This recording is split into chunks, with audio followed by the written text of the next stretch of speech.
more on training with veterans, with high level guys.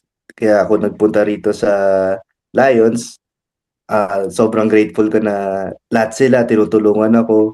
Si Jeremy, si Joshua, si Danny, si ah Stephen. sila Stephen Roman, Mm. si Kuya Kevin, si Kuya Edward, lahat sila. Lahat ng team ng si Scooby. Yeah. Si Scooby, lahat sila tinutulungan ako. So ngayon naman every Tuesday, Thursday, bumabawi naman ako sa kanila. Give back, Natuturo no? naman ako ng Jiu-Jitsu.